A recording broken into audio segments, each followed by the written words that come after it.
आखिरकार 6 दिसंबर की तारीख आ ही गई और पश्चिम बंगाल में बवाल थमने के बजाय और ज्यादा तेज हो गया। ममता बनर्जी की पार्टी से सस्पेंड विधायक हुमायूं कबीर मुर्शिदाबाद में बाबरी मस्जिद की बुनियाद रखने पर आमादा हो चुके हैं। सिर पर भूत सवार है, उनके तेवर और सख्त हो गए हैं। हुमायूं कबीर ने दावा किया है कि वो किसी भी हाल में बाबरी मस्जिद की नींव रखकर ही मानेंगे और इसके लिए 2 लाख लोग उसके साथ मुर्शिदाबाद में मौजूद रहेंगे। अयोध्या में 6 दिसंबर को बाबरी विध्वंस के 33 साल बाद कबीर के इस ऐलान से सियासी हलकों में घमासान मचा हुआ है। पूरे बंगाल में हाई अलर्ट है। वहीं कबीर अब ममता के खिलाफ सैकड़ों सीटों पर विधानसभा चुनाव लड़ने की खुली धमकी टीएमसी को दे रहे हैं और कह रहे हैं कि ममता को किसी भी हाल में 26 में सीएम नहीं बनने देंगे। एक और कबीर ममता का कनेक्शन आरएसएस से बता रहे हैं, तो दूसरी ओर टीएमसी कह रही है कि यह तो बीजेपी का एजेंट है, बीजेपी के इशारे पर काम कर रहा है। और अब कोलकाता हाई कोर्ट ने मामले में दखल देने से साफ इनकार कर दिया, यानी भयंकर बवाल की पूरी आहट सुनाई दे रही है। इसी बीच शंकराचार्य अविमुक्तेश्वरानंद ने भी बड़ा बयान दे दिया है और कहा है कि कबीर को बाबर जैसी ट्रीटमेंट देने की जरूरत है। इसका बाबर जैसा हाल करना होगा, तभी ये शांत होगा। यानी मामला बिगड़ता ही जा रहा है और आप किसी भी तरीके की अराजक तस्वीर से इनकार नहीं कर सकते। इतना सब हो रहा है और कबीर को कुछ फर्क नहीं पड़ रहा है, यह भी सवालों के घेरे में है कि एक विधायक इतनी दबंगई खुलेआम कैसे कर सकता है। क्या पर्दे के पीछे कहानी कुछ और है? क्या हुमायूं को सच में कोई इस्तेमाल कर रहा है और किसी के इशारे पर ही यह कबीर अपने सिर पर भूत लेकर बाबरी मस्जिद के निर्माण को लेकर हुंकार भर रहा है? सोशल मीडिया पर लोग हुमायूं कबीर को गिरफ्तार करने की मांग कर रहे हैं और कह रहे हैं कि जब तक ये गिरफ्तार नहीं होगा तब तक ये मामला शांत नहीं होगा। नमस्कार, टर्निंग पॉइंट में आपका स्वागत है। मैं हूं आपके साथ नवेंदु शेखर झा। आज के टर्निंग पॉइंट में आपको बताएंगे आखिर बंगाल में चल क्या रहा है, जो दिख नहीं रहा है, और पर्दे के पीछे की असली कहानी क्या है। वीडियो बहुत शानदार होगी, लास्ट तक जुड़े रहिएगा, आपको पूरी बात समझ में आ जाएगी कि मामला आखिरकार है क्या। Humayun Kabir out of control, Mamata की टीएमसी आग बबूला, बंगाल में बड़ी साजिश का खुलासा, कट्टरपंथी हुमायूं के पीछे कौन? क्या जो दिख रहा है वाकई में सच वही है? बंगाल में कुछ तो खेल चल रहा है। कबीर कह रहे हैं कि मस्जिद बनाकर रहेंगे, ममता के खिलाफ लड़कर रहेंगे, कोई मुझे रोक नहीं सकता। इतनी हिम्मत आई कहां से? यह बात बहुत आसानी से हजम नहीं हो रही है। वहीं एक और बड़ी खबर आई है, वो भी आपको बता दें। हुमायूं कबीर को कोलकाता हाई कोर्ट से बड़ी राहत मिल गई है। इस बाबरी निर्माण केस में हस्तक्षेप करने से कोर्ट ने सीधा इनकार कर दिया है। इस फैसले पर हुमायूं कबीर ने भी बड़ा बयान दिया है और फैसले पर खुशी जताई है। हुमायूं कबीर ने कहा है कि मैंने पहले ही कह दिया था कि मैं नींव रखूंगा। हाई कोर्ट के जज ने जो निर्णय लिया उससे मैं बहुत खुश हूं। मैं हाई कोर्ट के जज को बधाई देता हूं। यह मेरा संवैधानिक अधिकार है। जो लोग हाई कोर्ट गए थे उन्हें मुंहतोड़ जवाब मिला है। हुमायूं कबीर पर आग बबूला टीएमसी। अब यहां से आपको दूसरा खेल समझाते हैं। हुमायूं कबीर को टीएमसी से निकालने के बाद ममता बनर्जी मुर्शिदाबाद पहुंची, एक रैली को संबोधित किया और यह कहा, हम लोग दंगे की राजनीति को कभी स्वीकार नहीं करेंगे। कबीर का नाम लिए बिना सीएम ममता ने कहा कि टीएमसी सांप्रदायिक राजनीति नहीं करती और वो इसके सख्त खिलाफ है। हम मुर्शिदाबाद के इतिहास को नहीं भूल सकते। यहां हर घर में सिराजुद्दौला का सम्मान किया जाता है। यह जिला नवाबों की धरती है। यहां सभी धर्मों के पवित्र स्थल हैं। लोग सिराज को याद करते हैं। मुर्शिदाबाद के लोग दंगे की राजनीति को स्वीकार नहीं करेंगे, यह ममता बनर्जी ने कहा। यानी कबीर के निलंबन पर सीधे ममता बनर्जी ने बयान देकर बड़ा सियासी दांव खेल दिया। ममता ने अपनी रैली के दौरान कहा कि मुर्शिदाबाद में तमाम धर्मों के लोगों के सह अस्तित्व की विरासत की हर कीमत पर रक्षा की जाएगी।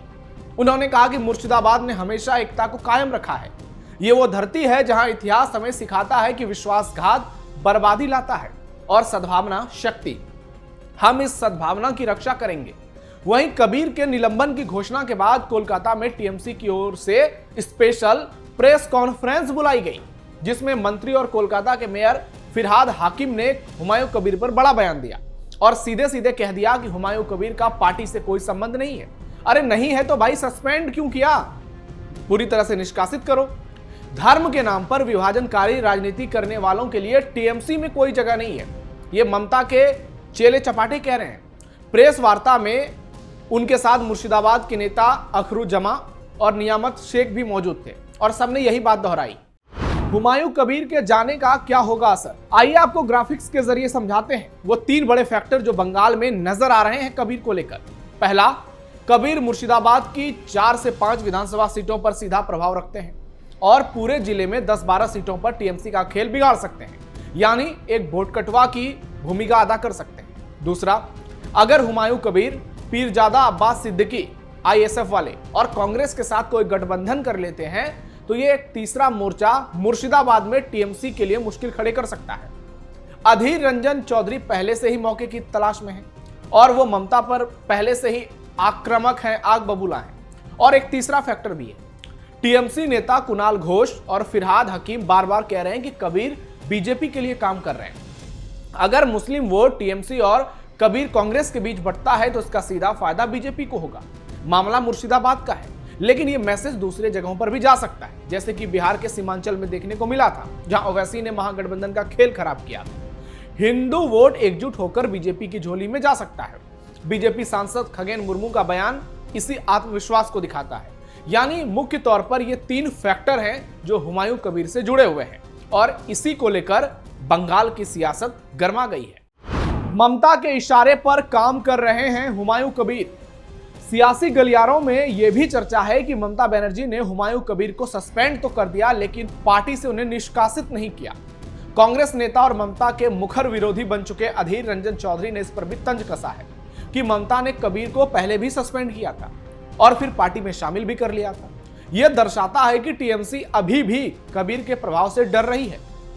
वे दरवाजे पूरी तरह से बंद नहीं करना चाहते।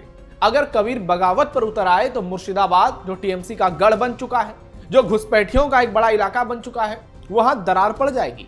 2021 के चुनाव में टीएमसी ने यहां क्लीन स्वीप किया था, लेकिन 2024 के लोकसभा चुनाव में कांग्रेस और वामपंथियों ने अपनी उपस्थिति दर्ज कराई थी। कबीर का जाना टीएमसी के किले में बारूद बिछाने जैसा होगा।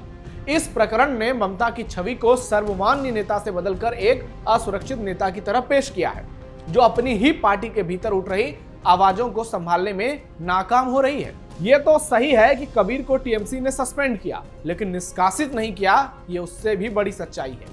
यह वही रणनीति है जो ममता पहले भी अपना चुकी है, जहां बागी तेवर दिखाने वाले नेताओं को बाहर कर दिया जाता है और जरूरत पड़ने पर उन्हें पार्टी में शामिल कर लिया जाता है। और पिछले विधानसभा चुनाव में यह देखने को मिला। बाबुल सुप्रियो जैसे लोग जो बीजेपी में मंत्री बने थे, वो आके टीएमसी में फिर शामिल हो गए। राजनीतिक जानकारों का भी मानना है ममता ऐसा इसलिए करती हैं ताकि मुर्शिदाबाद के मुस्लिम वोट बैंक पर ज्यादा प्रभाव बना रहे, क्योंकि कबीर का प्रभाव इस क्षेत्र में है और उन्हें पूरी तरह से छोड़ देना टीएमसी के लिए जोखिमपूर्ण हो सकता है। इसके बाद ममता जानती हैं कि कबीर की ओर बढ़ती कट्टरपंथी छवि टीएमसी को सार्वजनिक तौर पर सांप्रदायिक राजनीति के खिलाफ मजबूत स्टैंड लेने का अवसर देती है। यानी हिंदू मुस्लिम वाला फैक्टर यहां नजर आ सकता है कि अगर मुसलमान गोलबंद हुए तो फिर हिंदू वोटर एक हो सकते हैं, जिससे ममता का पूरा खेल बिगड़ जाएगा। सेकुलर चेहरा और ये लिबरल वाली जो इमेज है, ये पूरी तरह से चली जाएगी। 2026 की रणनीति के लिए ममता हुमायूं कबीर को इस तरह से यूज कर सकती है। तीसरी संभावना यह भी जताई जा रही है कि ममता कबीर को एक कंट्रोल्ड डिसेंट के रूप में इस्तेमाल कर रही हैं, ताकि टीएमसी के भीतर असंतुष्ट नेताओं को संदेश दिया जाए कि बगावत की अनुमति नहीं है। लेकिन अगर बगावत कोई करेगा तो उसकी लगाम ममता के हाथ में है। यह उसका दूसरा पहलू है। यह राजनीतिक दबदबे की वो शैली है जिसमें बागियों को पूरी तरह से खत्म नहीं किया जाता, बल्कि उन्हें इतना ही आगे बढ़ने दिया जाता है कि वो पार्टी के लिए खतरा ना बने, लेकिन विपक्ष को भी कोई बड़ा हथियार ना मिल सके।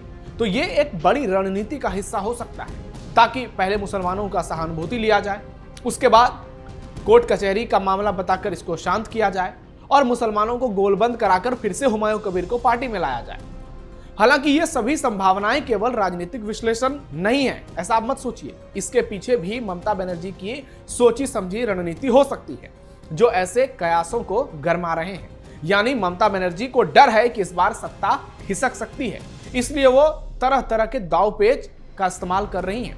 तरह तरह के हथकंडे अपना रही हैं और उन्हीं हथकंडों में से एक हुमायूं कबीर भी हो सकते हैं, यानी ममता के इशारे पर काम कर रहे हैं। और जहां तक बात है बीजेपी का एजेंट होने की, तो उस बात की संभावना दूर दूर तक तो नहीं है, लेकिन सियासत में आप किसी बात से इनकार भी नहीं कर सकते। अब आपको क्या लगता है, हुमायूं कबीर क्या वाकई में ममता के एजेंट बनकर काम कर रहे हैं?